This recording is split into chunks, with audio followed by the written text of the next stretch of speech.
Hello, my name is Brett Chamberlin. I'm a resident of Durham. I'm on Twitter, @BrettChamberlin.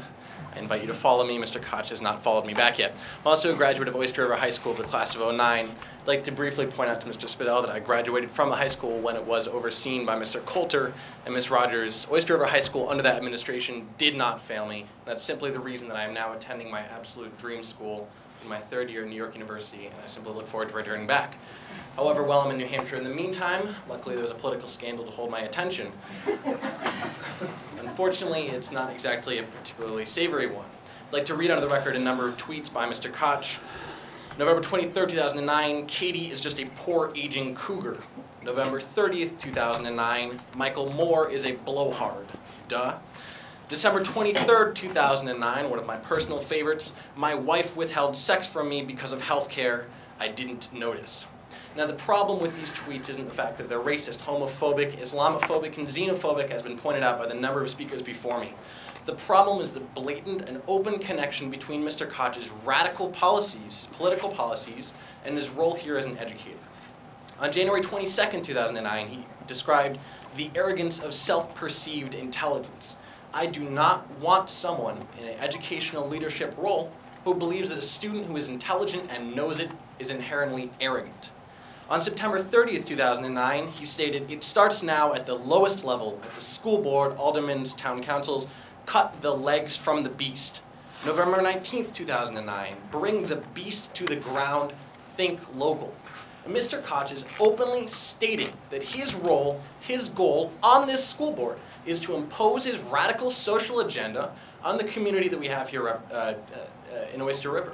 And that's quite simply uncalled for and inappropriate. If anything, he should be here because he's a professional educator and wants to improve our district, not impose his agenda and his exclusionary policies upon our school. Thank you.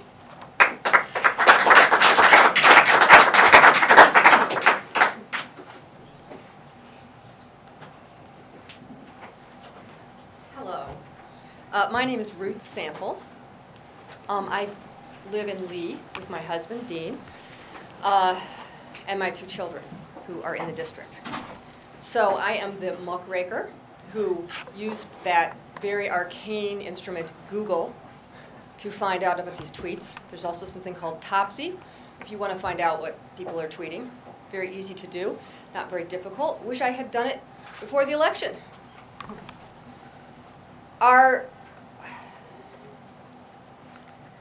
motto for this district is working together to engage every learner.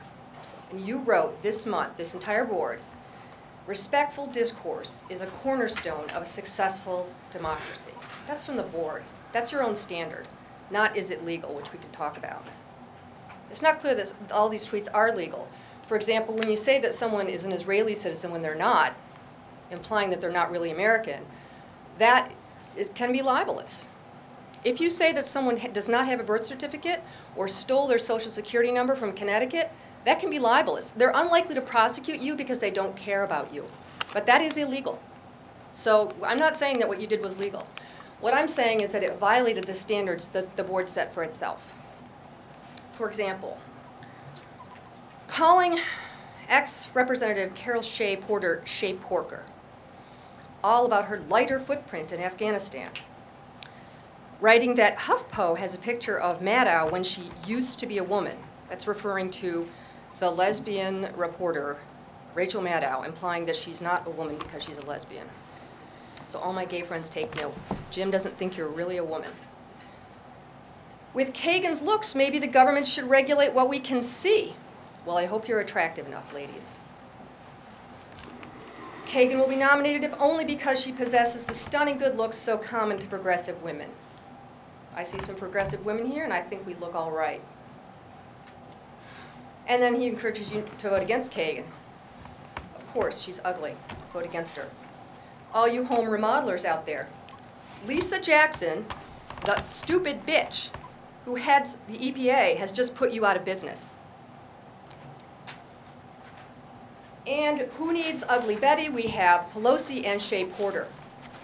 Hannity never satisfied a woman? I'll bet Behar has. I think that's Joy Behar, accusing her of being a lesbian as a slur. Napolitano went to a costume ball dressed as a piñata. No one noticed. Katie is just a poor aging cougar. Who knows who he's referring to? Botox tax is back. How will Pelosi go out in public? Why won't she go away? She's a bright, happily married mother of 5. Oh, and did I say she's attractive? The bane of lib women, and I guess that's liberal women, not libertarian women. Even Ellen Grayson gets called ugly, but then this one's really creepy.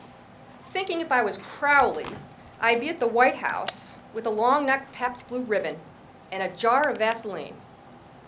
Now I want to ask you, even if all that's legal, is that the standard you want to set for the school board? Is that it? Is that respectful discourse? I don't think that meets your own standard. And it's disgusting. 3 minutes, Ruth. Thank you.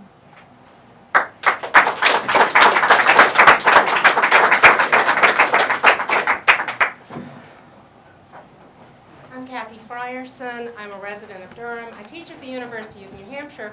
And in our classrooms, we don't permit people to use their cell phones. And I'm distressed by the fact that one of the board members has been using her cell phone during this. Timing. Thank you. I expect school board members to understand how dangerous words can be as weapons targeting persons rather than policies. I will mention 2 sources of my concern about words as weapons. The first is that I grew up, you may have noticed, in the Jim Crow South. I lived in a region where those who denied the rights of African Americans as full citizens used words and demeaning images to present all African Americans as unfit. Jokes were a favorite way to demean African Americans. So was using offensive nicknames and pointing to stereotypical physical features to make African Americans seem inferior. The second source of my concern is my research as a historian of the Soviet Union. I recently published a book, Children of the Gulag. These were children who became orphans of political repression. The Soviet government named their parents enemies of the people, arrested, imprisoned, exiled, or executed them, labeled their children children of enemies of the people, and seized the children to raise them in Soviet orphanages run by the Soviet security police. 10 million children became orphans through this deployment of words. For example, all prosperous peasants became quote-unquote bloodsuckers. Posters gave them fat stomachs or put claws on their hands. Soviet leaders, like the racists of the Jim Crow South, robbed citizens of their dignity and their humanity by using words, caricature, images, and bad jokes. We must continue to demand that no one in our district use such practices in any setting related to the education of our children.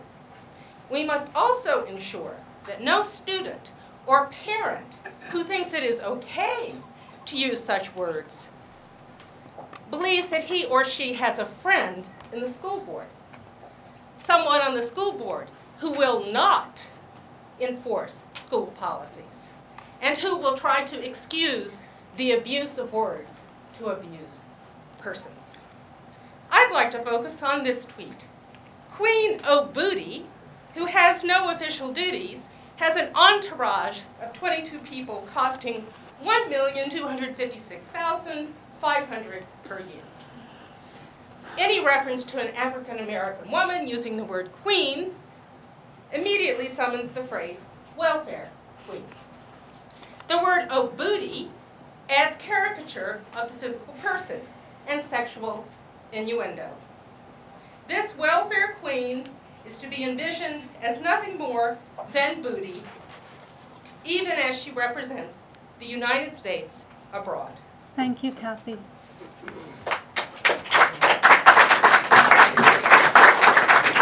Okay, wait. How many more people